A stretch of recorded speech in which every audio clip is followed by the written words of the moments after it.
पापा, I can't tell you the eyes, उन आँखों में इतना होप था कि वो मुझसे ये एक्सपेक्ट कर रहे थे कि मैं बहुत स्माइलिंग फेस के साथ बाहर आऊँ और पापा को बोलूँ पापा बहुत अच्छा पेपर गया है। बट मैंने पापा को देखा एंड मैं ऐसे देख के सीधा ऐसे हो गई। मैंने कहा पापा पेपर बहुत गंदा गया है। वहाँ पे तो मुझे कुछ नहीं बोलते, बोलते हैं इट्स ओके। फिर मुझे कार में लेके गए, ठीक है। मैं हम कार में बैठे एंड उन्होंने एसी वेसी ऑन किया, थोड़ा मुझे काम करने के लिए, क्योंकि यार मई का महीना बहुत गर्मी पड़ रही थी। एंड ही वॉज लाइक क्यों पेपर अच्छा नहीं हुआ। एंड पापा को हर रीजंस बताया कि ये इस वजह से मेरा पेपर ऐसा हो गया। एंड उन्होंने मुझे सुनाना चालू कर दिया कि भाई मैंने भी पेपर्स निकाले हैं, मैंने भी गवर्नमेंट पेपर्स निकाले हैं, मुझे पता है कैसे पढ़ाई होती है, तुम्हारे अंदर उतनी लगन नहीं थी पढ़ाई करने की कि कैसे होगा, ठीक है। 7-8 घंटे पढ़ के कोई नीट का पेपर नहीं निकाला जाता, तुम्हें पता है तुम जनरल कैटेगरी की हो, ठीक है। तुम्हें कम से कम 15 से 16 घंटे पढ़ना ही पड़ेगा, तभी तुम्हारा पेपर अच्छा जाएगा। अब तुम्हारे कितने मार्क्स आ जाएंगे, तुमने 80 मार्क्स तुम छोड़ के ही आ गई हो। मैंने कहा पापा मुझे नहीं पता मेरा क्या होगा, मुझे कुछ नहीं पता। एंड देन उन्होंने फिर मुझे बोला, देखो गुस्सा तो उनको भी आया था, मेरा 1 साल बिगड़ गया, उनको वहीं पे रियलाइज़ हो गया था। सो ही वाज लाइक कि चलो अब कोई नहीं, गुस्सा करके भी क्या ही फ़ायदा हो जाएगा, तुम छोड़ो इस बात को, अब आगे बढ़ो। मैंने कहा चलो ठीक है, अब इसके अलावा मेरे पास चांसेस भी क्या है, मैं आगे बढ़ना ही पड़ेगा। एंड फिर वो मुझे हम लोग एक गन्ने की शॉप पे गए थे, हम लोग गन्ने का जूस पीने के लिए। सो ही वाज सेइंग कि गवर्नमेंट एग्ज़ाम की प्रिपरेशन करोगी। मैं ऊपर देखती हूँ, उस वेला बोलते हैं छोड़ो, तुमसे नीट तो हो नहीं रहा जिसमें 25 लाख लोग बैठते हैं, गवर्नमेंट तो 1 करोड़ लोग फॉर्म भरते हैं। तो मैंने कहा क्या ही बोलूँ, आप ही खुद क्वेश्चन पूछ के आप ही खुद जवाब दे रहे हो। तो ही वॉज लाइक कि छोड़ो, अपने उनको गुस्सा ही बहुत आ रहा था, वो कंट्रोल भी उसको बहुत कर रहे थे। फिर हमने गन्ने का जूस वगैरह पिया एंड ही वॉज लाइक कि एक काम करो तुम ना अपने कज़िन्स वगैरह दोस्तों वगैरह से बात करो जिन्होंने नीट ना ऑप्ट करके कोई सी और स्ट्रीम में चले गए हो, तो तुम नीट वगैरह छोड़ो, अब तुमने 1 साल कर लिया, तुमसे नहीं हो पाया, तुम कोई और स्ट्रीम देख लो। तो फिर मैं बहुत ज़्यादा निराश विराश हो के मैं कुछ किसी से ना बोल के मैं घर आई। फिर पापा मुझे बोलते काम करो तो फूफा जी को फ़ोन करो। हमारे घर में सिर्फ एक ही पर्सन है जो बायोलॉजी स्ट्रीम से है और वो बहुत सक्सेसफुल है, वो मेरे फूफा जी हैं। मैंने बोला कि फूफा जी को फ़ोन करो, वो तुम्हें गाइड करेंगे। तो मैंने फूफा जी को फ़ोन किया कि फूफा जी मैंने आज पेपर देख के I and he was also assuming कि मैं आके बोलूँगी कि मेरा बहुत अच्छा गया पेपर। मैंने कहा फूफा जी मेरा नहीं अच्छा गया और मेरा नहीं निकलेगा इस साल, मैं 80 मार्क्स का तो छोड़ के आ गई हूँ।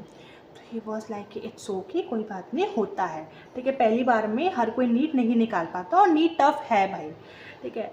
तो मुझे फिर मैंने कहा क्या ही बोलूँ, मैं बहुत ज़्यादा ही सैड थी। तो उन्होंने मुझे बोला कि तुझे क्या करना है तो बता, अब तुझे क्या करना है। मैंने कहा फूफा जी मुझे कुछ नहीं पता, मुझे क्या करना है आप बोलो, जो पापा बोलेंगे वही मैं करूँगी, मुझे नहीं पता आज से आगे मैं क्या करना चाहती हूँ। मैंने क्योंकि जो मैंने सोचा था मैं वही चीज़ नहीं कर पा रही हूँ। तो फिर मुझे बोलते हैं कि फिर स्ट्रीम चेंज करनी है। मैं चुप, मैं क्या बोलूँ। फिर बोलते हैं कि अच्छा तू छोड़, तू सांस गहरी गहरी सांस ले और तू खुद मन में सोच कि तुझे क्या बनना है। तो मैंने कहा फूफा जी मुझे डॉक्टर बनना है। तो बोलते कि डॉक्टर जब बनना ही है तो डॉक्टर ही बनो। मैंने कहा फूफा जी नीट तो ख़राब हो गया। तो बोलते कोई बात नहीं, एक और ड्रॉप ले ले, तो 18 साल की है, 18 साल में MBBS मिले, 19 साल में MBBS मिले, कोई बड़ी बात नहीं है, तो एक और साल ड्रॉप ले, तेरी कोई उम्र निकली नहीं जा रही है। मैंने कहा फूफा जी मुझसे नहीं होगा। बोलते सब कुछ हो जाएगा तो ट्राई कर।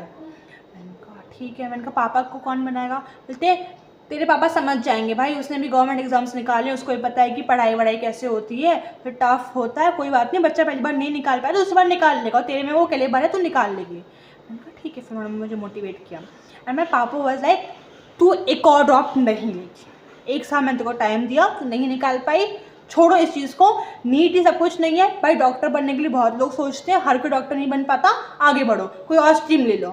मैंने कहा ठीक है। अब मैं भी बहुत ज़्यादा सैड, क्या ही बोल सकती हूँ अपने इस चीज़ में। सो आई वॉज लाइक कि okay as whatever you say. फिर रात को जब मेरे पिताजी न्यूज़ देख रहे थे तब उस न्यूज़ में आता है कि नीट के इतिहास में 2025 का पेपर सबसे टफेस्ट था। And then my dad seize the news and that then sees me कि टफ़ था पेपर। मैंने कहा बहुत टफ़ था। तो मुझे बोलते कि अच्छा। फिर उन्होंने सोचा वगैरह और फिर ना, क्योंकि मेरी मम्मी आगरा थी, उनकी लाइक मायके में शादी थी और हमें भी वहाँ जाना था। तो 2 दिन बाद शादी थी, तो हम यहाँ से निकल रहे थे अहमदाबाद के लिए और सुबह सुबह हमारी 5 बजे की ट्रेन थी। तो हम 4 बजे उठे उस चीज़ के लिए। अब 4 तारीख को तो जो हुआ जैसे हुआ, खा पी के हम दोनों सो गए। पापा ने मुझे बोला था ओवर थिंक वगैरह मत करना, होता है भाई, फेलियर्स भी ज़िंदगी का पार्ट ही है, तो तुम ज़्यादा कुछ ऐसा सोचना मत। ठीक है, ये सब बातें हुई। एंड फिर हम जब 5 मई को हम लोग जब जा रहे थे and I was just preparing T for both of us, अचानक से मेरे पापा किचन में आते हैं, बोलते एक और ड्रॉप लोगी? मैंने कहा नहीं, क्योंकि मेरे अंदर भी हिम्मत नहीं थी भाई। तुम एक बार ड्रॉप लेके वो सब चीज़ें एक बार तुम जा चुके हो, ड्रॉप आउट का बहुत ज़्यादा ही टफ होता है यार। वो पूरा 1 साल लोनलीनेस, वो सब चीज़ें वापस फील करना, वापस वो चीज़ें रिवाइव करना मेरे से नहीं होने वाला था। मैंने कहा मेरे से नहीं होगा, मैं नहीं करूँगी। तो बोलते फिर क्या करना है? तो मेरी एक कज़न है दूर की, उन्होंने BSc करी इन बायोटेक्नोलॉजी। मैंने कहा दीदी ने वो किया है, वो वाली दीदी ने, तो मैं अभी वही कर लूँगी। और बायोटेक्नोलॉजी भाई हमने 12th में पढ़ा ही है, तो मुझे पता है कि भाई अच्छी स्ट्रीम है और आगे जाके अच्छा ही उसमें करियर होगा। मैंने कहा मैं कर लेती हूँ। तो मैं डैड वाज लाइक कि ठीक है, तुम कॉलेज वगैरह देखो कौन से कॉलेजेस हैं जिसमें ये बायोटेक्नोलॉजी होती है और तुम कर लो। मैंने कहा ओके, हम ये करते हैं। फिर हम लोग ट्रेन में वही देख रहे थे कौन सी बायोटेक्नोलॉजीज होती हैं। मेरे पापा मुझे बीच से पूछ रहे थे कि फॉरेन जाएगी, रशिया जाएगी, फिलीपींस जाएगी? तो मैंने कहा चली जाऊँगी। मैंने कहा मेरे अंदर ठीक है, मैं चली जाऊँगी, कहीं से भी MBBS हो भाई, डॉक्टर बनने का सपना इंडिया से बने, बाहर से बने, कहीं से भी बने। तो फिर वहाँ पर जब आगरा गए, मेरे पापा मेरी मम्मी से 15 दिन बाद मिल रहे थे। फर्स्ट क्वेश्चन वॉज इसको रशिया भेजना MBBS करने के लिए। मेरी मम्मी पापा को देख रही थी कि भाई तुम 15 दिन बाद मुझसे मिले हो, तुम क्या पूछ रहे हो? मेरी मम्मी ने मना कर दिया कि नहीं, इतना दूर नहीं भेजना लड़की को। सो पापा वॉज लाइक यार करियर बनाने के लोग कहाँ नहीं जाते हैं, इसको रशिया भेज देते हैं। तो मेरी मम्मा वॉज लाइक कि भाई ये नहीं रह पाएगी। तो मैं तो पहले थी यार मैं रह लूँगी, मम्मी अब ऐसे मुझे अंडरस्टैंड क्यों कर रहे हो।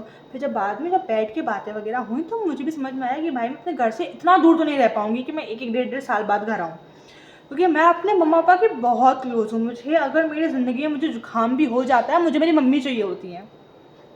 मैं 18 साल की हो गई, मेरे पास मेरी जब भी तबीयत ख़राब होती है, फिर जब भी मैं बहुत सैड होती हूँ, मुझे मम्मी को ये बोलती हूँ मम्मी मेरे साथ सो जाओ, मम्मी मुझे आप जाओ। और मैं अपनी मम्मी को कडल करके पूरी रात सोती रहती हूँ मम्मी के साथ। मैं मम्मी को ये बोलती हूँ मेरे पास बैठो, मम्मी की गोद में जाके अपना सर रख लूँगी या फिर मम्मी के साथ में खेलने लग जाऊँगी, बट मुझे मेरी मम्मी चाहिए होती है हर टाइम पर।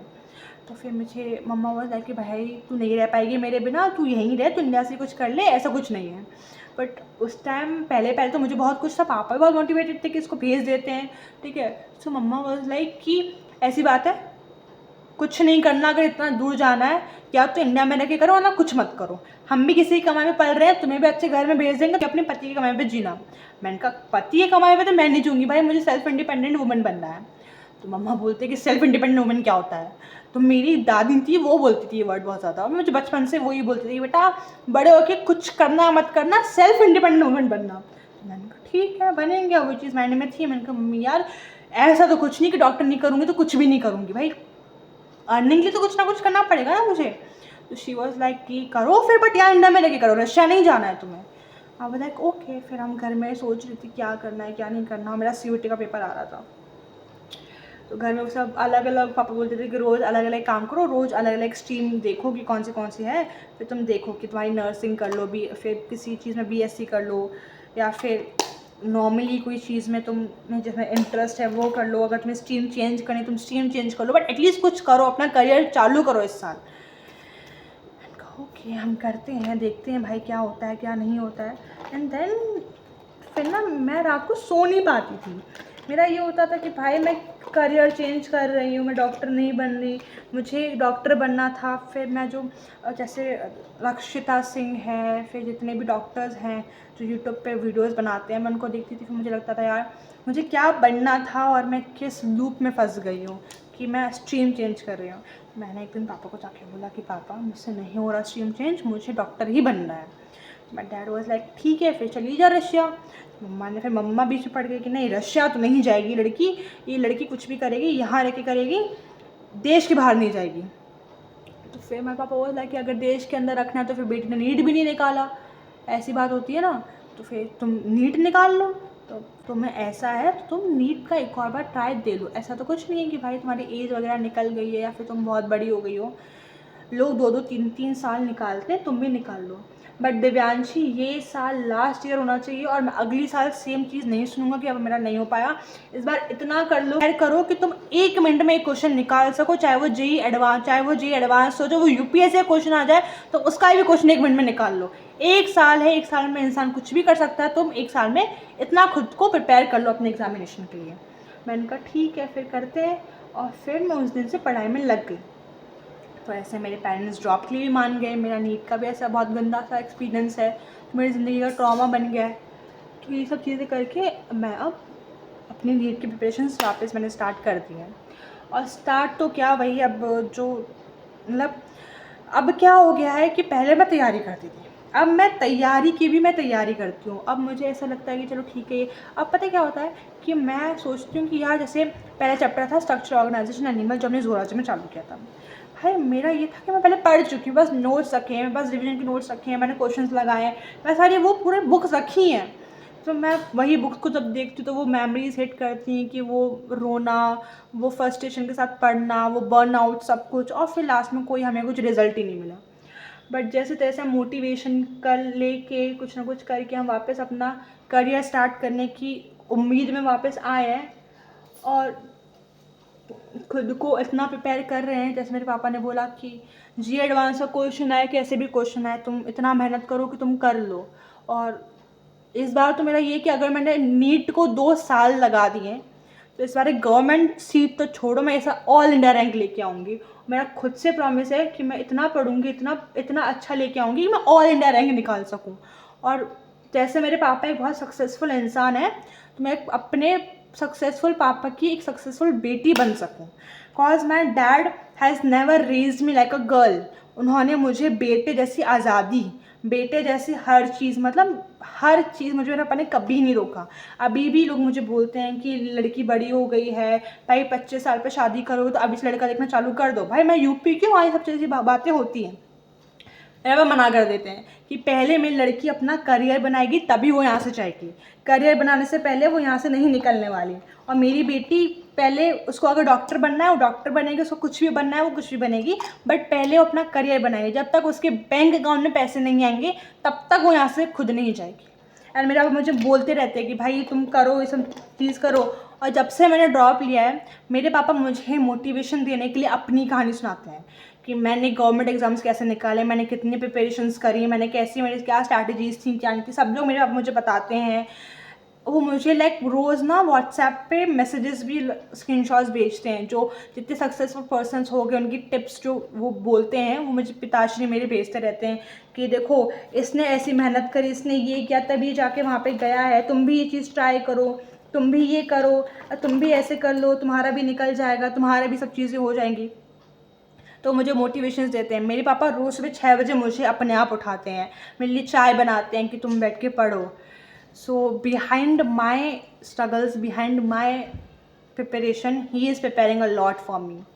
सो भाई इस बार खुद के लिए नहीं, अपने पेरेंट्स के लिए I will do my best, I will crack this NEET and I believe in myself. And इसमें अभी एक एलिमेंट रह गया, that is the result day and the most important day for all the NEET aspirant, जिसके लिए इतनी मेहनत करी जाती है।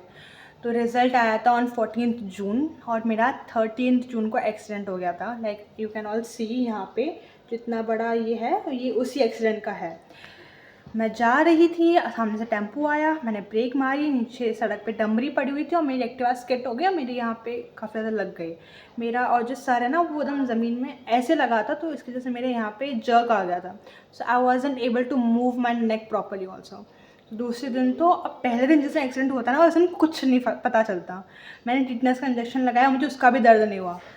14th को जो मेरे बॉडी में पेन उठा है, मेरी एक एक मसल्स में पेन हो रहा है, ये गर्दन तो ऐसी लग रही थी कि मेरी टूट गई है। तो मैं तो हालत में ही नहीं थी कि मैं अपना रिजल्ट चेक कर पाऊँ। My dad was the responsible one, जिनको ये बोला गया था कि भाई आप रिजल्ट चेक कर लो। तो उन्होंने सब कुछ किया और वो सुबह से ट्राई कर रहे थे, जब से ये निकला था कि नीट का रिज़ल्ट आउट हो गया है। बट ऑब्वियसली जिस दिन नीट का रिज़ल्ट निकलता है उस दिन वेबसाइट क्रैश रहती है, तो he wasn't able to see my result. So he was like कि चलो ठीक है, वो हर 15-15 मिनट में चेक कर रहे थे और अबाउट 4:15 या 20 PM पे मेरा रिज़ल्ट आ गया था। The result was very bad, like I don't want to share it also. मैंने जितना एक्सपेक्ट किया था कि इतना मेरा आ जाएगा, उससे भी कम आए मेरे मार्क्स। इतना गंदा रिजल्ट आया, and don't ask my marks also, it was very bad. I don't even want to share it with anybody. मैंने अपने क्लोज फ्रेंड्स और फैमिली मेम्बर्स को रिजल्ट बताया है, and they are very cooperative, they are very supporting for me, so they cheer up me. वो मुझे बोलते कोई बात नहीं, एक और ट्राई दे दे, तेरा हो जाएगा। बट और उस रिज़ल्ट के बाद ना मैं खुद को लाइक नीट की बात तो मैं जहाँ ये थी वहाँ पे आ गई, और उस रिज़ल्ट के बाद मैं खुद को यहाँ समझती हूँ। मेरी सेल्फ इस्टीम पूरी तेल लेने चली गई है फ़िलहाल। मैं रोज़ उठती हूँ ना तो मुझे वही चीज़ याद आती है कि भाई इतना गंदा रिज़ल्ट। मतलब मैंने 2024 में भी जब मैंने पेपर दिया था ना, मैं इतनी प्रिपेयर होकर नहीं गई थी। मेरा सिर्फ ये था कि 12th के बाद एक बार देख लेते कैसा पेपर होता है। मैं जस्ट ट्रायल मोड पे गई थी, और मेरे उसमें अच्छे मार्क्स आ गए थे कंपेयर टू दिस वन। तो भाई बिना मेहनत किए हुए मार्क्स से ज़्यादा जब तुम्हारे मेहनत करे मार्क्स कम आते हैं ना, तो इंसान की सेल्फ स्टीम बिल्कुल टूट जाती है। वही मेरे साथ हुआ। So this was my NEET journey, this was my NEET का डे, रिजल्ट दिया, सब कुछ बताया। I hope you like it, I hope आपको ये वीडियो अच्छा लगा। Thank you so much.